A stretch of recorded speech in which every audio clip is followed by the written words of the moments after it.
ખેડા જિલ્લાના નડિયાદમાં આજે Nadiad area colleges retired staff એસોસિએશનનો રજત જયંતિ મહોત્સવ ભવ્ય રીતે ઉજવાયો।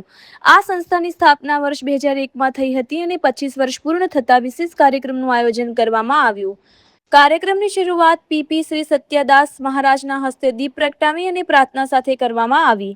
છેલ્લા 25 વર્ષથી કાર્યરત આ એસોસિએશનમાં જોડાયેલા ડોક્ટરો, પ્રોફેસરો અને કોલેજના નિવૃત્ત સ્ટાફ મોટી સંખ્યામાં હાજર રહ્યા હતા। કાર્યક્રમ દરમિયાન પરિવારના મહત્વ અને એસોસિએશનની એકતા અને લાગણી વિશે ચર્ચા કરવામાં આવી। આ પ્રસંગે વિપુલ પટેલ સહિતના આગેવાનો ઉપસ્થિત રહ્યા હતા। હવે સાંભળીએ એસોસિએશનના પ્રમુખ અશોકભાઈ પંડ્યાની બાઇટ। હું રિટાયર્ડ પ્રોફેસર અશોકભાઈ આર પંડ્યા। અમે Nadiad area colleges staff association ચલાવીએ છીએ। તારીખ 29/4/2001માં આ સંસ્થાની સ્થાપના થયેલી।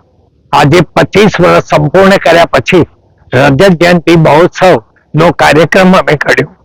જે મહોત્સવની અંદર સંતરામ મંદિરના પરમ પૂજ્ય મહંત શ્રી સત્યદાસજી મહારાજ તથા આર્કો ગુરુના ચેરમેન અને અમૂલ ડેરીના પૂર્વ ચેરમેન એવા શ્રી આદરણીય શ્રી વિપુલભાઈ પટેલ સાહેબ અત્રે મુખ્ય મહેમાન તરીકે ઉપસ્થિત હતા। સાથે સાથે અખિલ Gujarat colleges universities and colleges પૈસા સમાજ એના પ્રમુખ શ્રી વાડીભાઈ પટેલ સાહેબ એ બી અત્રે ઉપસ્થિત હતા।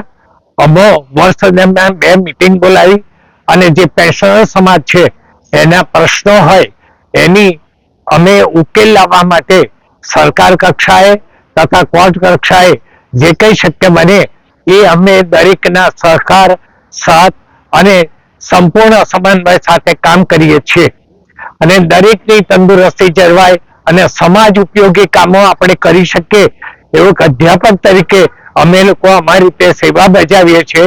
આર્થિક યોગદાન અમે અમારી જાતે જનરેટ કરી અને સમાજને આપી શકીએ તો લાભ આપીએ છીએ।